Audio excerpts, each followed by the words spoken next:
Casa de Nariño. Y creo que es muy importante saludar al invitado que tenemos a esta hora en la línea, porque creo que nos va a sumar muchos elementos al análisis político de lo que está viviendo Colombia y, por qué no, el mundo, porque también hay que preguntarle sobre lo que pasa en Estados Unidos, que estoy segura tiene una opinión al respecto. Inició el Hay Festival 2026. Ya este fin de semana, mucha gente que tiene la oportunidad de ir a Cartagena o de irse a Antioquia, a Jericó, tiene la posibilidad de oír a grandes intelectuales que vienen a presentar sus libros, actores de cine, directores, etcétera, etcétera. Y hoy, precisamente, nos acompaña uno de esos invitados especiales al Hay Festival, que es el colombiano y el bogotano Carlos Granés, que está residiendo en estos momentos en España y que se ha convertido en uno de los mejores ensayistas de lengua hispana y que está presentando aquí en el Hay Festival su libro, su ensayo, El rugido de nuestro tiempo, que se publicó el año pasado. Así que, Carlos, bienvenido. Gracias por estar con nosotros aquí en Mañanas Blue y qué placer tenerlo para discutir de esto, de política, de Colombia y de lo que usted escribe pues cada semana en sus columnas de opinión. Bienvenido a Mañanas Blue. Muchísimas gracias, encantado. Bueno, y empiezo con la discusión que estamos teniendo, porque usted escribe constantemente de lo que pasa en Colombia, de lo que pasa en Venezuela, y se ha convertido como en un referente para quienes quieren conocer de lo que pasa en América Latina leyendo desde Europa. Y por eso le pregunto, ¿a qué se deberá, a pesar de todos los debates que hay alrededor del presidente Gustavo Petro, de su mandato, que igual sigue con una popularidad elevada, a pesar de que pues hay algunas diferencias entre encuesta y encuesta, pues tiene una popularidad respetable para ser un mandatario que está a puertas de salir de la Casa de Nariño? Sí, es un fenómeno curioso porque el rodaje de gobierno suele desgastar a los presidentes y llevarlos a las últimas instancias ya con la lengua afuera y con índices bajos de popularidad. En el caso de Petro, aunque no es excesivo, sí, un 30% es una cifra considerable, que es básicamente lo que se puede intuir a partir de las encuestas, entre un 35 como máximo de aprobación. Y esto a pesar, bueno, de grandes problemas que ha tenido de gobierno. Pero creo que lo que ha sabido hacer Petro es crear una identidad política progresista, entregarle a un sector de la sociedad unos valores, una forma de identificarse a sí mismo que lo ha hecho bastante invulnerable a la crítica de sus seguidores. Entonces él, casi que al estilo de Trump, podría salir a la calle a disparar al azar y no perdería un solo votante que se autodefina como progresista. Esta es una dinámica muy usual en la política contemporánea. Claro. Más que ofrecer soluciones a problemas, se ofrecen identidades políticas y la gente se fideliza a esas identidades y vota a quien le endose su capital político, el presidente de turno. Usted en su libro El rugido de nuestro tiempo, en ese ensayo, pues explora en dónde está parada América Latina, en dónde están parados los países latinoamericanos en esta situación mundial tan nueva que estamos enfrentando, una transición de orden mundial. Y usted menciona que hay líderes mesiánicos en nuestro continente, en nuestros países, que quieren pues cambiar y pasar a la historia en sus territorios.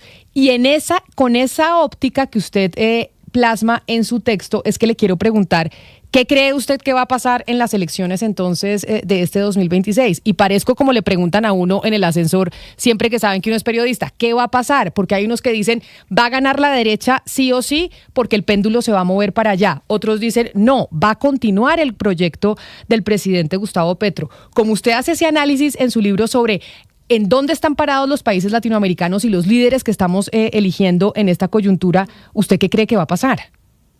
Bueno, si seguimos la lógica de la región, uno podría predecir que la derecha tiene más opciones, porque la ola política se mueve en esa dirección.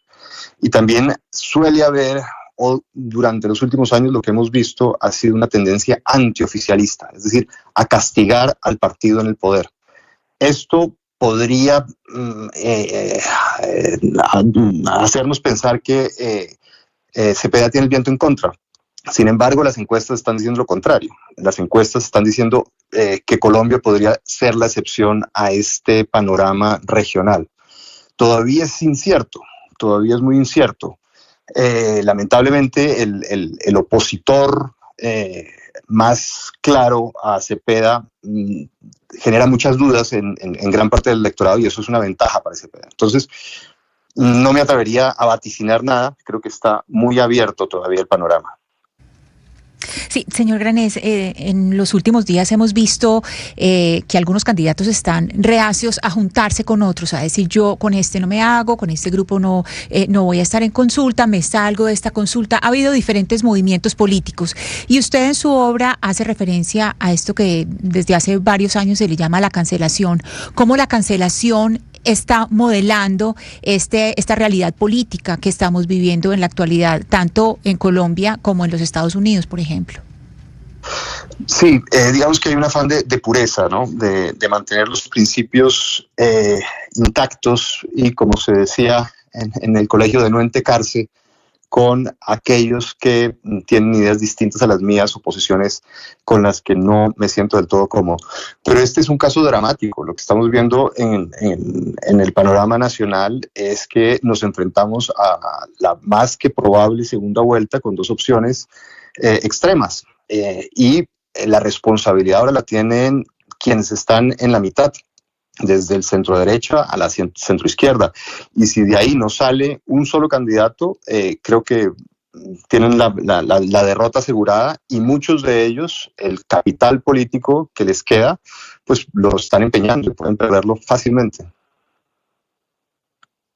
Claro, y entonces ahora preguntándole, como lo anunciaba yo al principio, porque no solo es lo que está sucediendo en Colombia, yo creo que lo que está pasando en el mundo y lo que estamos viendo en Estados Unidos, por supuesto, pues genera una influencia sobre lo que pasa en nuestros países. Y usted, como gran analista, como gran ensayista, quiero preguntarle sobre lo que estamos viendo en Minneapolis, porque empezábamos el programa contándole a los oyentes lo que pasó el fin de semana en esa ciudad de los Estados Unidos, y un oyente me decía lo siguiente, que yo creo que tiene razón, que nos escribía al 301-764-4108, nuestra línea de WhatsApp, y dice: es inconcebible, Camila, que la democracia norteamericana no tenga ninguna respuesta frente a lo que está pasando con el presidente Donald Trump, porque vale la pena recordar que la democracia que hoy conocemos en el mundo, en la que se elige a un presidente y a un Congreso, en la que hay división de poderes, en cierta u otra medida en la modernidad, nació con los Estados Unidos.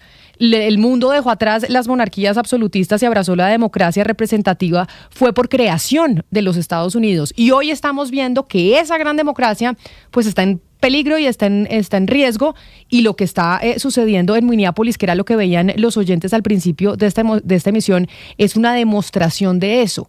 Que eso esté pasando en ese país, ¿qué impacto tiene sobre los nuestros? No, es sorprendente lo que está ocurriendo en Estados Unidos, y sorprende sobre todo que una sola persona haya reconvertido por completo su partido, el republicano, a imagen y semejanza de sus delirios y de sus narcisismos, y que además haya puesto en jaque un orden mundial que fue creado precisamente por Estados Unidos después de la Segunda Guerra Mundial. Esto es sorprendente, tiene a todo el mundo pasmado, y creo que a la oposición democrática un tanto noqueada. Aún así, yo me niego a creer que las reservas morales y democráticas de Estados Unidos están del todo podridas. No creo que una sola persona tenga tanta influencia sobre una sociedad tan rica, tan compleja y tan plural. Entonces, afortunadamente, lo que estamos viendo es un descenso brutal en las encuestas de aprobación a Trump. Ya va por el 30%, y ahora en noviembre se enfrenta a unas elecciones legislativas en donde puede perder la mayoría en las dos cámaras.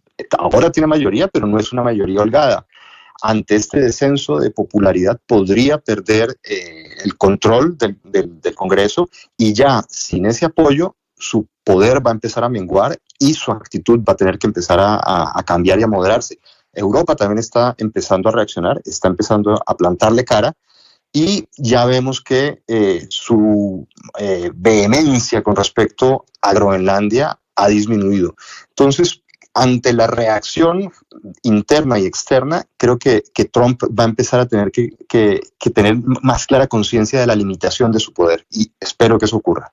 Pero, es decir, ¿usted está seguro de esto, señor Granés? Porque cuando uno ve otras encuestas o cuando uno habla, lo estábamos conversando aquí al principio del programa, pues mucha gente ve con buenos ojos la forma de actuar del presidente de los Estados Unidos. Dicen que los migrantes son los culpables, digamos que es la política de la utilidad, como lo veíamos con Bukele, que ha, digamos, coartado un montón de libertades, ha barrido con la división de los poderes, pero la gente dice, yo ya puedo salir a mercar, puedo salir sin que me roben, sin que me atraquen, sin que me secuestren y sin que me extorsionen. Y un poco uno también lo ve cuando habla con otro tipo de ciudadanos en los Estados Unidos e incluso fuera. ¿Usted cree que esta otra visión de aprobación del presidente de los Estados Unidos va a menguar también? ¿O por el contrario lo puede seguir envalentonando y dándole permiso para hacer lo que está haciendo dentro y fuera del país? En las encuestas lo único que valoran positivamente de Trump es el control fronterizo. Eso es verdad.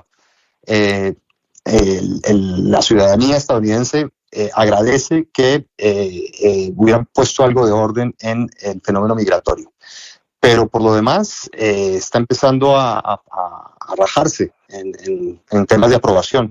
La inflación está creciendo, el desempleo está creciendo y sobre todo la sensación de que una patrulla militar como ICE puede hacer lo que se le dé la gana sin ningún tipo de control está generando mucha inquietud y mucho nerviosismo en la población.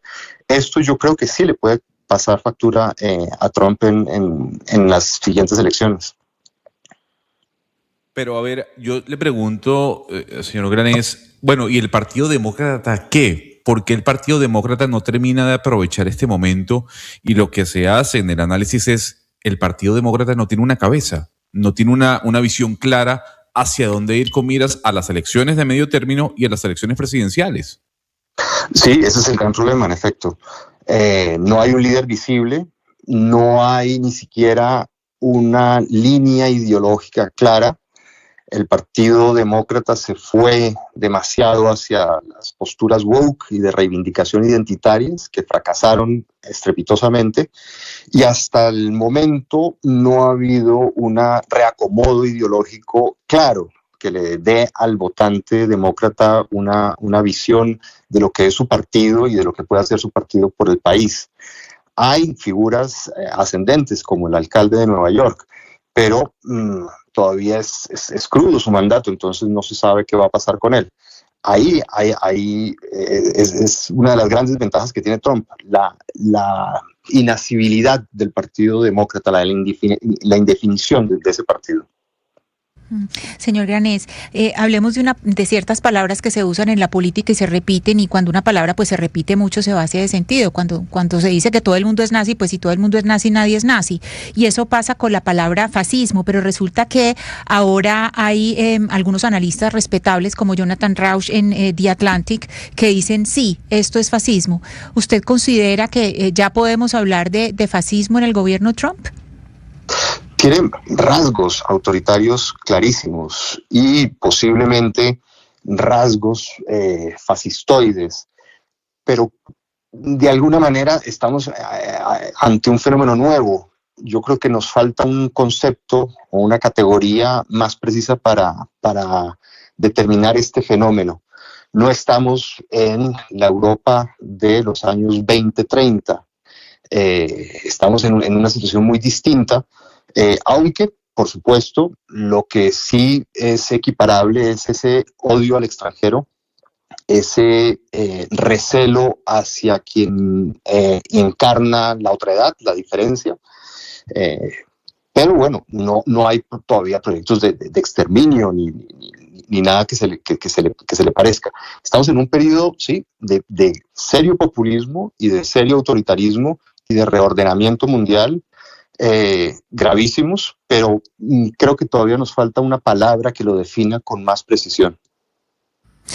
Sí, a propósito, señor Granés, de Trump y a propósito de Petro, pues en los próximos días se va a producir el tan esperado encuentro, después de semanas de señalamientos, de acusaciones, de insultos y demás, entre los dos presidentes se van a reunir en la Casa Blanca. ¿Qué se puede esperar de ese encuentro? Que para muchos es una reunión de megalómanos. Sí, es un encuentro capital para Colombia, por supuesto. Para Estados Unidos no, pero para Colombia sí. es fundamental que haya una preparación previa muy seria y que haya un acompañamiento diplomático del más alto nivel y que, bueno, se intente desactivar toda idea bélica o agresiva por parte de Estados Unidos contra Colombia. Yo creo que esa es la prioridad. Me imagino que también está en juego la situación del presidente Petro y de su vinculación a la lista Clinton. Eso me imagino que también estará en la agenda y que se tratará a nivel privado, pero debe ser algo fundamental, al menos para él. Pero el caso es que esto debe tratarse con un máximo de responsabilidad, profesionalismo, dejar al lado la propaganda, dejar al lado la simbología, dejar al lado los relatos y demás, porque lo que está en juego es el futuro económico del país fácilmente.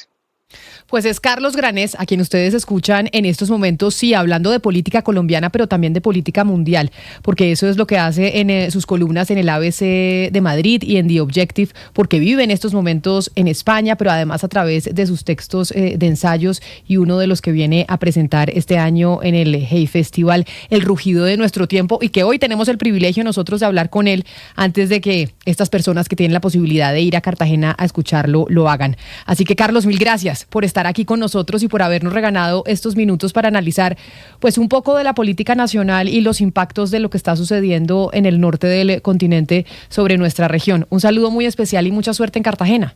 Muchas gracias a ustedes, encantado. Esta es una de las voces más importantes en estos momentos en análisis político. Una cantidad de personas que nos escriben desde España al 301-764-4108, nuestra línea de WhatsApp, nos envían sus columnas y los análisis que hace el señor Granés de Venezuela, de Colombia, de la región. Por eso valía la pena tenerlo. Y además, después de un fin de semana donde tuvimos encuestas, donde tuvimos debates y donde tuvimos el drama que se está viviendo en los Estados Unidos con los migrantes, y ya no solo con los migrantes, sino con los propios norteamericanos. Hacemos una pausa y ya regresamos aquí a Mañanas Blue con un famoso decreto que les dijimos aquí la semana pasada había emitido el Ministerio de las TIC para comentarios. Y muchos comentarios ha habido. Ha habido comentarios de los bancos, ha habido comentarios del Banco de la República, ha habido comentarios de las fintech, y pues entonces queremos volver a hablar con los que se van a beneficiar de ese decreto, a ver qué le responden a todos los que están atacando que les hayan dado o que les vayan a dar algún tipo de autorización para manejar recursos del público. Estás escuchando Blue Radio. Es un gusto saludarlos en este amanecer. En Blue celebramos una noticia que nos encanta